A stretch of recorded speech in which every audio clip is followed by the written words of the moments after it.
Sunshine Value Farm family, welcome back to another episode of The Farm. If you're new here, you are most welcome. Please consider subscribing if you haven't already, and also turn your notification bells not to miss out on any video on this channel. And of course, to all our returning subscribers, thank you so much. We really appreciate you guys so much. Thank you so much for supporting Value Farm, and thank you so much for following our journey at Value Farm. It is super exciting to be back at the farm this early morning. It's quite gloomy, but the sun is coming out, which is really very exciting at the same time. But we are here to also share with you guys our progress and activities that are currently happening at Value Farm. This was one of the most requested video. Most of you really wanted us to showcase, and it's all about tagging the kids at the farm. So we are going to demonstrate how we tag our goats and why we do that, and of course to also educate you the process of tagging. So that's what we are going to be doing today. So let's get into the video so that we can see what actually happens when we are tagging the goats. Let's do it.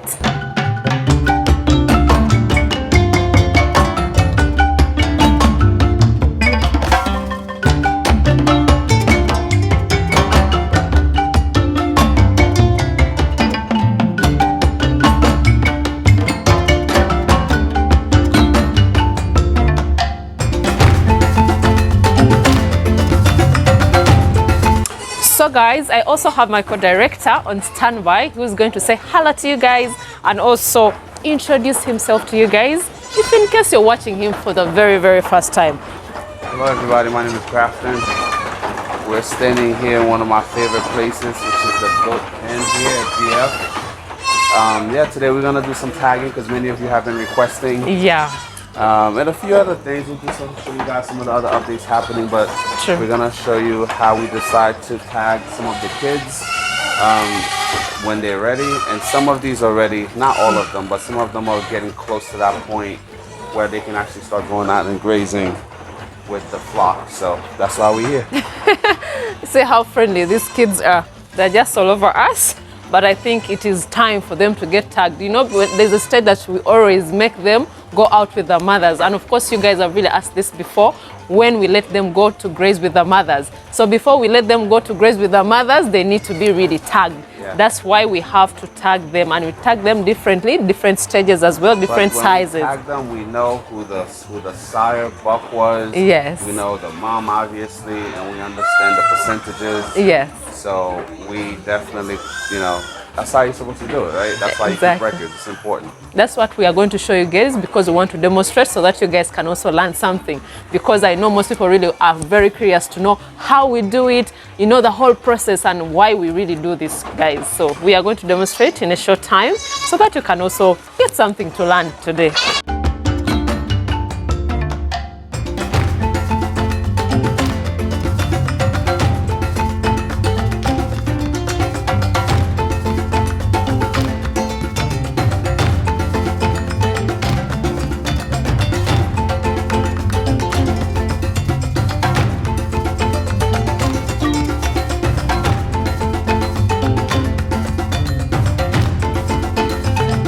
What we are going to do this morning, we are going to be tagging our goats. This is the machine that we have. There are many on the market, but we opted for this particular type. It's the applicator that we use.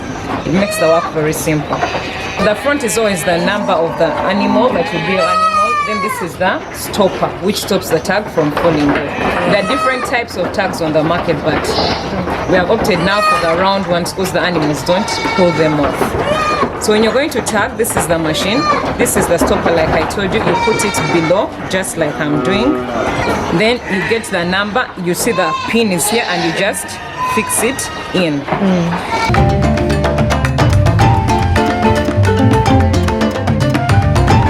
So this is how it is. Now when you're going to tag your animal, if you look at the ear closely, there are veins. True. Try and avoid the long veins that you can see protruding, because if you do tag on the veins, the animal takes longer to heal. So we just opt to tag ours in the upper part, like this here. Is it painful? A bit, like how you do ear piercing. It's the same with the what? With the animal.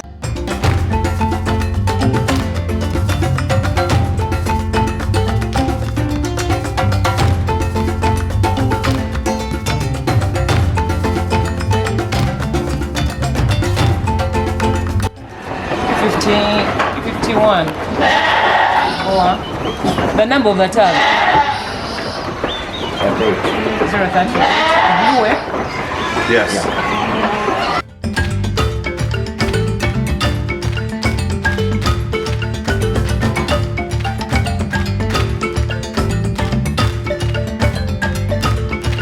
So guys, I know we are outside. We wanted to really explain this very important information to you because you know the goats will become very uncomfortable. You will not be able to hear us properly. So I am out here to really explain what has really been happening inside there. Some of the things that you don't have to miss out is about having the records that you're going to write down. And which are the records that you're going to write down? You're going to write down the name or the tag number. Then you're going to put in the sex of the kid. Then you're going to also put the door. Then you're going to also put in the father of the kid. Then you're also going to put in the breed.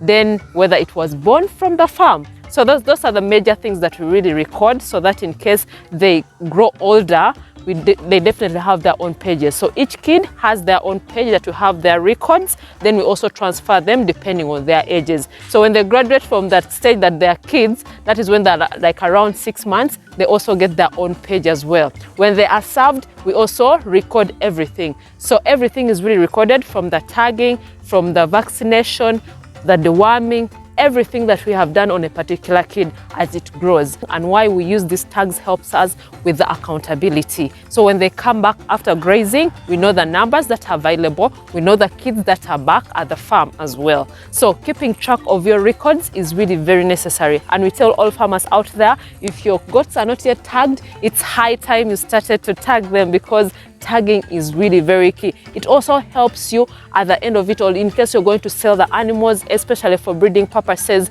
for you to know the genetics of this goat, which one it was bred with, how it has been, the health conditions of the kid as well. So all those things are some of the things that help you when you tag your animals. I would really advise anyone out there, if you haven't, guys, you need to start immediately. Like you've seen the process, let us go to another section as well. But that was it for that. So leave your comments down below whether you learned something. What was it? Have you tagged your animals already at your farm, or you're still waiting, or you're waiting for this video? So let us know in the comments down below so that we can know your experience, how it has been so far, so that we can also learn from you guys. So let's go to a different section so that we can see what's actually happening.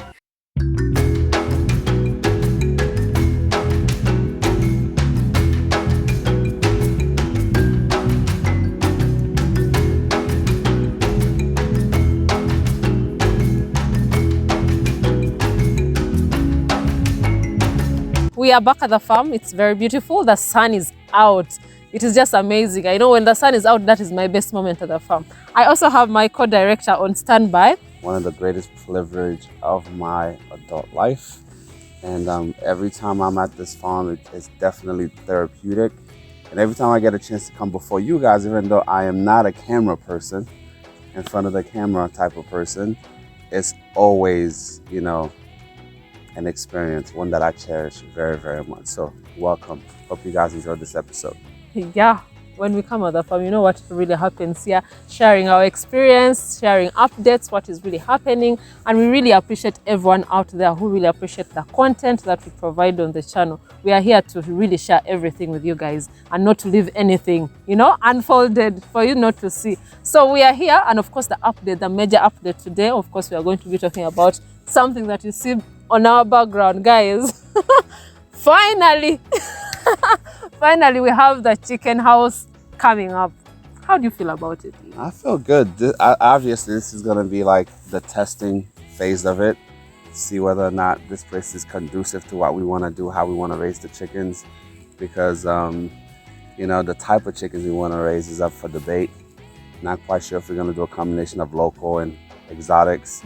But at least this house behind us can definitely be a nice proving ground to see how well it does. True. And I'm very excited because we promised you guys this a while ago, but there's been so much happening here at the farm. We haven't had the chance, but now that we do, you know, we hope you guys, you know, will stay tuned as we transition from just having a few wild birds at the farm to actually starting an actual poultry, organized poultry part of what we do as an organization here. That is so true. So hopefully you guys will stick around for that as well. Yeah, I'm really super excited on my side, because I remember how we started, and you know, the structures, you guys saw them already. I know people who have been watching this channel, you've seen where we come from and where we are going right now. It is just the best feeling ever.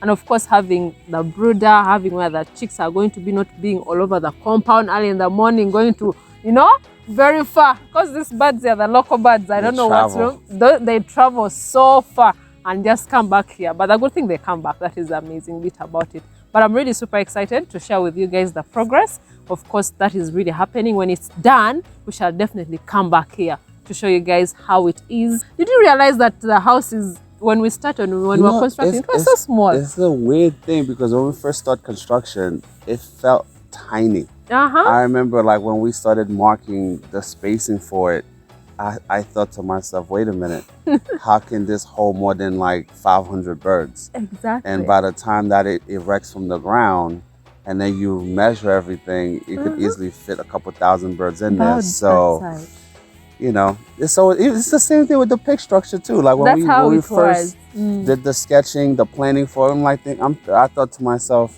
this is gonna be a tiny house. And then when it starts to come out of the ground, you realize that you have a behemoth on your hands. So, yeah. And you realize when the materials are becoming too much. That's when you realize, oh my God, this structure was this small. Yeah, so guys, another thing too, I know this, again, we mentioned that this is just a test. The cool thing about the test, it'll tell you whether or not you have something worth investing in, or maybe you should just back away slowly. And one of the things we're actually going to be doing here, we are very deep into the village, and the people here, when it's time for them to purchase their chicks, it takes forever and a year, not even a day, for them to actually receive their chicks. So here at Value Farm, we fully intend, once we have everything fully situated, we are bringing power to the farm. We're going to definitely start with solar. But there's power in the community, but the poles are quite far from where we're located. Yeah. It's a blessing and a curse, because we do want that isolation factor, but we also want to be, you know, it's good that at least the town now has electricity, but where we're located, I think we would have to get like 15 poles. Yeah, sure. To go from the street level connection to the farm. So the best option for us is going to be solar, which is a good thing, because we want it to be green anyway. So, you know, it's one of those things, it's kind of like, you know, forcing us to be off the grid, which is a good thing. But by the same token, by being off the grid, by having more control over the consumption and the energy that we capture, right? We're also going to have a hatchery that we're going to actually test here as well. And so hopefully, because we've actually had experiences where we've taken our eggs to so many different hatcheries in this country. And then once you leave your eggs, I hope you take a picture, because you never get to see them again. So, that is the truth. So many people have experienced the same thing. And we actually wanted to also see if we can aid in that aspect of it. We're not trying to start this conglomerate commercial poultry operation, but we're just trying to do our part to see if we can not only just help ourselves, but also help the people in this community. Because that is true. Even though ones who do try to make it to the hatchery, they have to travel at least an hour and a half to 2 hours just to go bring a few eggs to a hatchery, when in reality, they should be able to just bring them on premises here, throw them in the incubator, boom, come get your chicks when they're ready. Yeah. The truth is, we would be having so many chicks, but because of our problems with the hatcheries that we've taken, my experience, the first time where I took, I think you weren't there when I took the eggs to the hatchery. Oh my God, we marked the eggs properly, you know? We took like 3 trays. When we were getting the chicks, we got like, I think 10 of them. When I asked them where the ones that didn't hatch, they couldn't show it to you. Well, the protocol is supposed to give you back any eggs that doesn't hatch. Obviously, most of the eggs did hatch. And these guys, literally, you bring them the eggs and they sell off your chicks. So we want to try to fix that. So we're definitely going to be working with our friend from Samaja, Farming in Africa, to get a proper hatchery system here at Value Farm. And hopefully it works out the way we hope. And that way we'll also bring you guys that update as well. So another reason for you to stay tuned. Wow. So let's take a look, guys.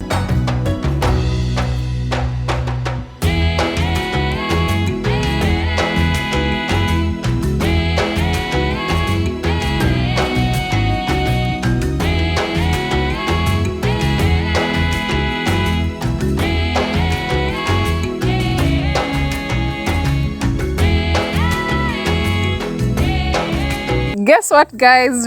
Check the soya. We call it soya beans. I don't know how you call it. Soybean. We call it soya. Not even soya beans, just soya. This is the soya, guys. As we always preach it to you guys, that you have to really grow your feeds to cut the costs, because as you're rearing animals in the farm, when you're starting your farms, you need to really plant before you stock even. See, we did a video when they were first planted. You guys saw Tina with the hoe digging and actually weeding, as they call it here. But this is the first harvest that's actually laying behind us, that they're going to be spreading out so that it can dry.